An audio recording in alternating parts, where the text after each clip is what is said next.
This is the first, you know, lecture on history of English literature.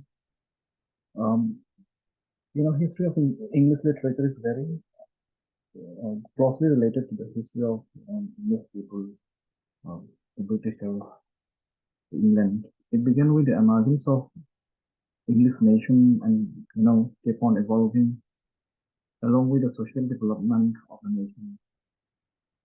In the history of this nation, there have been, several religious and political things.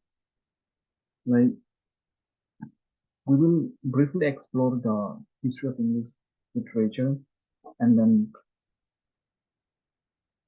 we will explain a little bit about of the, 450 to 1066, the English, the Old English period, which is also known as the Anglo-Saxon period.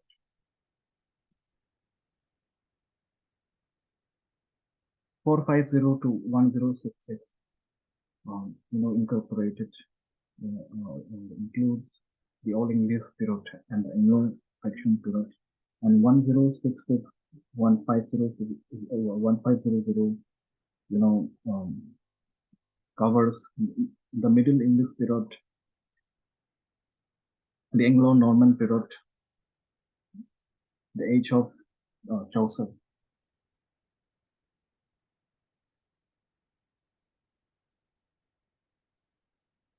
And this is a Renaissance period, which covers Elizabethan age, Jacobean age, Caroline age, and Commonwealth period. 1660 to 1785, the New Classical period. Here it covers the Restoration period, the Augustan age, or the age of pop, the age of sensibility, or the age of Johnson. And this is the Romantic period, like 1798 to 1832. This is a vast, this is a very vast and a very broad, period. This is a Romantic period. And 1832 to 1901 is the Victorian period, which covers the pre-Raphaelites and then aestheticism and decadence. And 1901, 1939, this is the modern period. Edwardian period and Georgian period. And here we have 1939, the postmodern period. So in this video, we will briefly cover, we'll briefly talk about the history of English literature of 450 to 106. That is the Old English period, or the Anglo-Saxon period. This age started in the 5th century when the Jews, Angles, and Saxon came to England from Germany. These tribes were, were a Germanic tribe who came to England and defeated the English tribes and began their rule.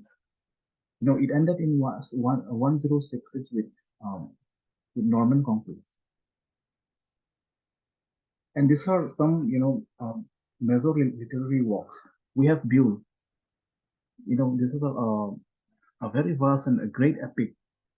And the earliest epic in English was written in this period. And then we have the Wanderer, the Seafarer, the Husband's Message, and the Wife Laments. These are the remarkable work of this, this Old English period. And these are some of the main, literary features of the age. Like we have, most of the literary works are or were unknown, anonymous. Paganism dominates literary spirit. Christianity is always traceable. Strong belief is in fate, should be in fate. Exactly, fate is reflected. Evil is symbolized by monster. Romantic love is absent. Births line do not have equal number of syllables. Syllables in one line were from 6 to 14. And rhyme is ignored. And then, if we, the Anglo-Saxon or Old English period, if we talk about these Angles and Saxons were the ancestor of, the English race. After the fall of, the Western Roman Empire in the early 5th century, three Germanic tribes, namely the Angles, Saxons, and Jews, they saw an opportunity to fill in the power gap and started, started migrating to Britain from Germany. And the Anglo-Saxons were fearless, and adventurous and brave people. And then the language brought by these Anglo-Saxon settlers, together with some Latin and Celtic words became Old English. Like um, Anglo-Saxon literature was the earliest phase of English literature. This period consists of literature written in Anglo-Saxon period from the 5th century AD to the Norman Conquest of 106. And like the Old English spoken by Anglo-Saxon people looks, incomprehensible to today's English, like today English speakers. However, there are a good number of words like, that have survived in modern day English, such as like, for example, day, year, kiss, love, so and so. And like, we also have the Anglo-Saxon poetry, which was mostly sung instead of written. Anglo-Saxon poetry was, sung instead of written. That is why, there are very few remnants left of it. Among them, the most, famous one is Beowulf, the great epic um, in the English literature. Beowulf narrates a tale of the adventures of Beowulf, a great hero. Hmm.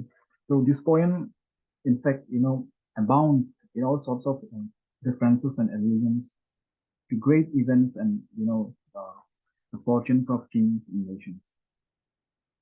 Like there are also important things to keep in mind. Like the first English writer was Caedmon.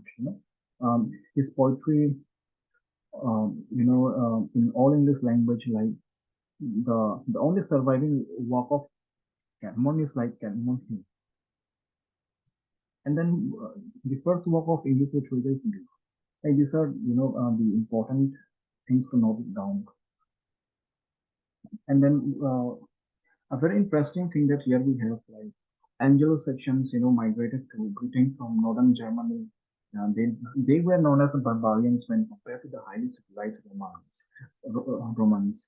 You know, they were great warriors who worshipped the gods of Norse mythology, and they worship a deity called Thunor, which was the same as Thor, and the god of thunder and lightning.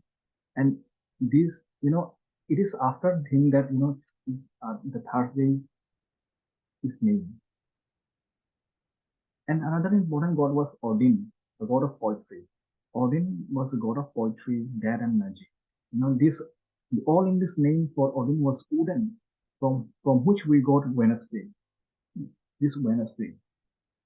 And then we have this Anglo-Saxon form, seven kingdoms called Heptarchy.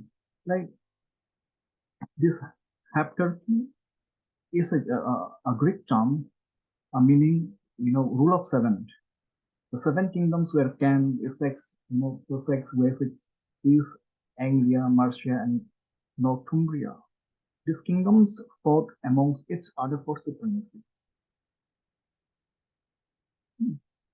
So,